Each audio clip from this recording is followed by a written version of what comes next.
रविंद्रनाथ टैगोर, जिन्हें गुरुदेव के नाम से भी जाना जाता है, का जन्म 7 मई 1861 को कोलकाता, तत्कालीन कलकत्ता के प्रसिद्ध ठाकुर परिवार में हुआ था। वे एक महान कवि, लेखक, दार्शनिक और समाज सुधारक थे। टैगोर को उनके काव्य संग्रह गीतांजलि के लिए 1913 में साहित्य के नोबेल पुरस्कार से सम्मानित किया गया, जिससे वे एशिया के पहले नोबेल पुरस्कार विजेता बने। उनके जीवन की कथा प्रेरणा, संघर्ष और रचनात्मकता से भरी हुई है। रविंद्रनाथ टैगोर का जन्म एक समृद्ध और सांस्कृतिक रूप से समृद्ध परिवार में हुआ था। उनके पिता देवेंद्रनाथ टैगोर एक प्रसिद्ध धार्मिक और समाज सुधारक थे और उनकी माता शारदा देवी एक धार्मिक महिला थी। रविंद्रनाथ ने बचपन में ही अपनी काव्य प्रतिभा का परिचय देना शुरू कर दिया था। उन्हें औपचारिक शिक्षा से विशेष लगाव नहीं था, इसलिए उन्होंने घर पर ही शिक्षकों के मार्गदर्शन में शिक्षा प्राप्त की। टैगोर ने पश्चिमी साहित्य, संगीत और कला का भी गहन अध्ययन किया। रविंद्रनाथ टैगोर का साहित्यिक करियर बहुत ही प्रारंभिक अवस्था में शुरू हुआ। उन्होंने 8 साल की उम्र में पहली कविता लिखी और 16 साल की उम्र में उनकी पहली लघु कथा प्रकाशित हुई। उनके लेखन में भारतीय संस्कृति, प्रकृति, मानवता और आध्यात्मिकता का अद्भुत समन्वय दिखाई देता है। टैगोर ने विभिन्न साहित्यिक विधाओं में अपना योगदान दिया, जिनमें कविता, गीत, कहानी, उपन्यास, नाटक और निबंध शामिल हैं। गीतांजलि यह टैगोर का सबसे प्रसिद्ध काव्य संग्रह है, जिसमें उन्होंने अपनी गहन भावनाओं और विचारों को व्यक्त किया है। गीतांजलि के लिए ही उन्हें 1913 में नोबेल पुरस्कार प्राप्त हुआ।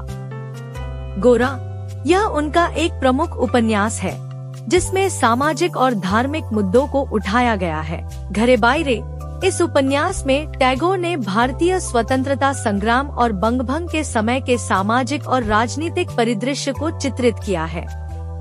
चोखेर बाली इस उपन्यास में टैगोर ने एक विधवा महिला की कहानी के माध्यम से समाज में विधवाओं की स्थिति और उनकी भावनाओं को दर्शाया है। विश्व भारती विश्वविद्यालय की स्थापना रविंद्रनाथ टैगोर ने शिक्षा के क्षेत्र में भी महत्वपूर्ण योगदान दिया।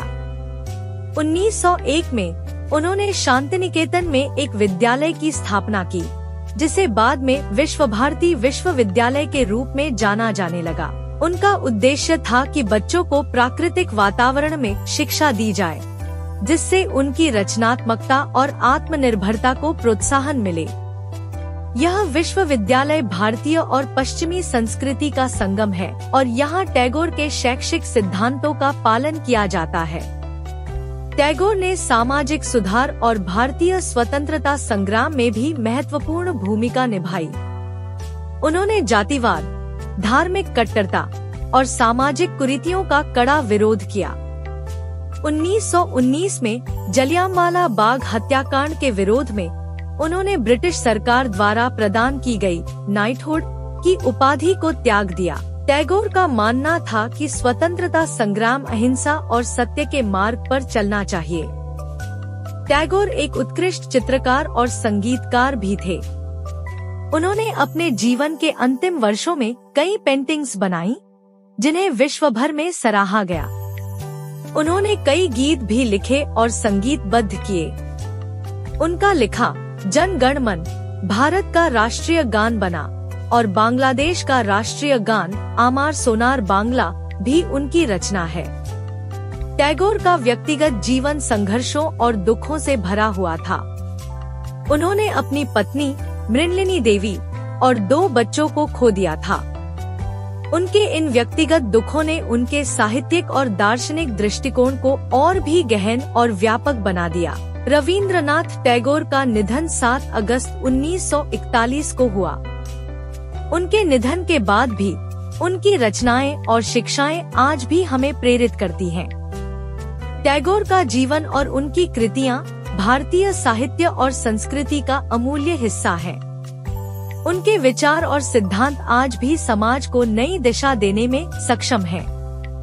टैगोर की कविता, संगीत, कला और शिक्षाएं हमें एकता, प्रेम और मानवता की दिशा में आगे बढ़ने के लिए प्रेरित करती हैं।